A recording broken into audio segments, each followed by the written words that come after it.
लाडकी बहीण योजनेसंदर्भात अतिशय अर्जंट आणि तातडीची सूचना। मतदान होता क्षणी पैसे येणार, पण या नवीन अटीमुळे या महिलांना अजिबात पैसे मिळणार नाही।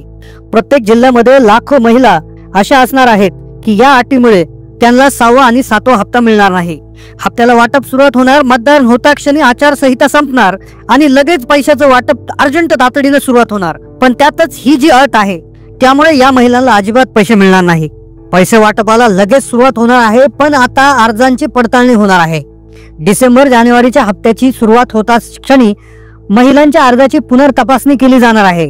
लाखो महिला अशा आहेत की ज्यांनी पात्रता नसून देखील फॉर्म भरले। त्यांना सांगितलं गेलं होतं की फॉर्म भरू नका, पण तरी फॉर्म भरले, त्यांचे पैसे देखील आले। आता सोशल मीडियावर हा मेसेज व्हायरल होतोय की त्यांची पडताळणी होणार आणि पैशाची वसुली ही केली जाणार। त्यातच भंडारा जिल्ह्यामध्ये खबर आली की 79,000 ज्या महिला आहेत तर त्या या योजनेला मुकणार आहेत।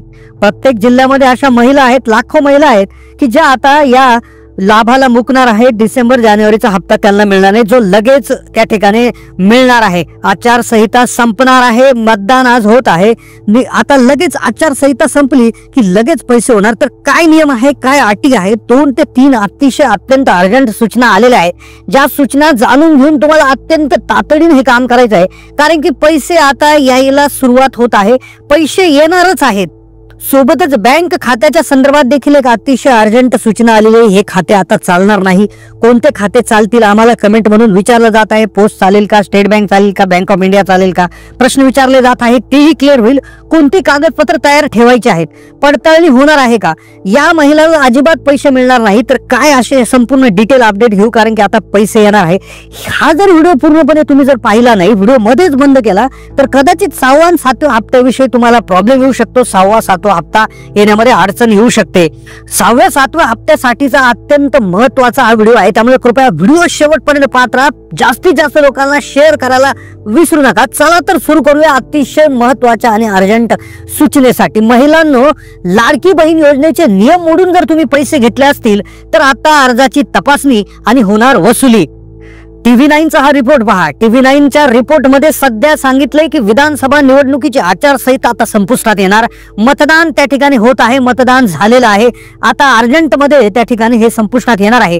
आता तुम्ही मतदान केलं आहे का, तुम्ही कुठून मतदान केलं आहे, कुठे आहात, तर हे आम्हाला कमेंटच्या माध्यमातून कळवा, कारण की प्रत्येक माता भगिनी पुरुषांनी सगळ्यांनी मतदान करायचं आहे, आमचं तुम्हाला आव्हान आहे। पण आता लाडक्या बहीण योजनेचे जे फॉर्म मंजूर होते ते होण्याचं काम थांबवलं होतं।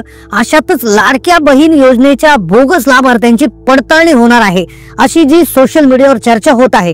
मुख्यमंत्री माझी लाडकी बहीण योजनेचे ज्यांनी नियम डावलून पैसे मिळवले त्यांच्याकडून सरकार आता वसुली करणार आहेत, अशा बातम्या देखील आता येत आहेत।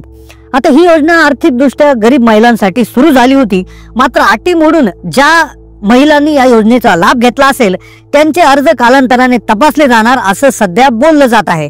आता ज्यांचं वय पहा 21 ते 65 दरम्यान आहे, वार्षिक उत्पन्न 2.5 लाखाच्या आत आहे, यापूर्वी सरकारच्या कोणत्याच आर्थिक मदत योजनेच्या लाभार्थी नाहीत, अशी 3 निकष पहा। अटी 3च होत्या पूर्वी, 21 ते 65 दरम्यान वय, वार्षिक उत्पन्न 2.5 लाखाच्या आत आणि कोणत्याही आर्थिक मदत योजनेचा लाभ नाही, अशा 3 अटींमध्ये बसणाऱ्या महिलांना लाडकी बहीण योजना आणली होती। पण झालं असं, अनेक महिलांच्या नावाने पुरुषाने पैसे उकळले, गडगंज श्रीमंत असणाऱ्या महिलांनी पैसे मिळवले, इन्कम टॅक्स भरत असणाऱ्या महिलांनी देखील याच्यामध्ये पैसे मिळवले, घरात सरकारी नोकरदार असणाऱ्या महिलांनी पैसे मिळवले।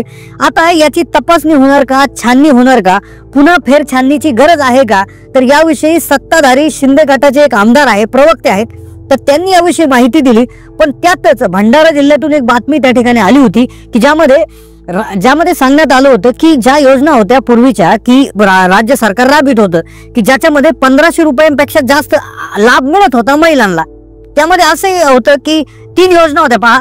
संजय गांधी निराधार योजना, ज्यामध्ये भंडारा जिल्ह्यात सापडल्या लाभार्थी संख्या 38,325 महिला, इंदिरा गांधी योजनेअंतर्गत 25,796 महिला सापडल्या होत्या, आणि श्रावण बाळ योजनेअंतर्गत 41,188 महिला त्यामध्ये सापडल्या होत्या। मग आता अर्थसंकल्पात ज्यावेळेस सांगण्यात आलं होतं की ज्या अशा महिला आहेत की ज्यांना 1500 पेक्षा जास्त लाभ इतर योजनेचा मिळत आहे, तर अशा महिलांना लाडकी बहीण योजना ज्या आहेत तर त्याच्यामध्ये त्यांना पैसे मिळणार नाही, असं त्यावेळेस सांगितलं होतं। पण काय आलं, त्यावेळेस जे पण त्यावेळेस जो निर्णय घेण्यात आला होता, बऱ्याचशा अटी शिथिल करण्यात आल्या होत्या, उत्पन्नाचा दाखला असेल, आदिवासी प्रमाणपत्र इत्यादी गोष्टींविषयी भरपूर अटी शिथिल करण्यात आल्या होत्या आणि मग त्यामुळे त्या महिलांना देखील लाभ त्या ठिकाणी मिळाला होता. पण आता झालं काय की जी वेबसाईट जी आहे पहा, लाडकी बहीण योजनेचं जे ऑफिशियल पोर्टल आहे, ती वेबसाईट आहे, त्या वेबसाईटवर देखील आता दुसऱ्या योजनेचं जे काय आहे नोंद तिथे झालेली आहे. उदाहरणार्थ तुम्ही लाडकी बहीण योजनेचे पैसे मिळाले आणि तुम्ही जर संजय गांधीचे पैसे घेतले असेल तर तुमच्या समोर ते देखील आलेलं आहे. म्हणजेच असं काही सरकारकडून क्लॅरिफिकेशन आलं नाही की आता तुमचे पैसे मागे घेतील किंवा वसुली करतील. काय झालंय, बऱ्याचशा सोशल मीडियावर चर्चा झाल्या, पण त्यात अजून एक लक्षात असं आलंय की एक असं क्लिअर त्या ठिकाणी वाटत आहे, अशी एक शक्यता आहे की कोणाचेच पैसे वसूल होणार नाही, पैसे वसूल होऊच शकत नाही, कारण इतक्या लोकांचे पैसे कधीच घेतले जाणार नाही. पण कदाचित जर सरकारने ठरवलं, सरकारने एखादा नियम आणला की आता पुढच्या जे आहेत म्हणजे डबल योजनांचे पैसे देण्याचा जर न देण्याचा निर्णय जर सरकारने घेतला तर कदाचित पुढचे हप्ते बंद होऊ शकतात. अजून निर्णय तसा झालेला नाही पण होऊ शकतात. मग तुम्ही कमेंट करून आम्हाला सांगायचं आहे की तुम्हाला आतापर्यंत लाडक्या बहीण योजनेचे किती हप्ते आले, टोटल किती पैसे आले तुमचं, त्यानंतर तुम्ही दुसऱ्या कुठल्या योजनेचा लाभ घेत आहात का? कारण की आता 6वा 7वा हप्ता लगेच जमा होणार आहे. आता सगळ्यात महत्त्वाचा प्रश्न निर्माण होतो बँक खात्याचा. कोणतं बँक खाते? महिला म्हणतात आम्ही पोस्टाचं खोललं, आम्ही bank of India, bank of Maharashtra, state bank of India, Canara bank, Indian overseas bank, UCO bank, महानगर बँक, त्याचबरोबर जिल्हा बँक असतील किंवा पतसंस्था असतील, असंख्य मेसेजेस आम्हाला आलेले, ह्या बँका चालतील का किंवा ह्या बँका आम्हाला हे करावं लागतील का, नवीन खाते खोलावं लागतील का? तर पहा, तुमचं कोणतंही बँक खातं असेल, बँक खात्याविषयी अतिशय महत्वाची बातमी आणि त्यानंतर लगेच 6व्या 7व्या विषयी अतिशय महत्वाच्या मुद्द्याला हात घालतोय आपण.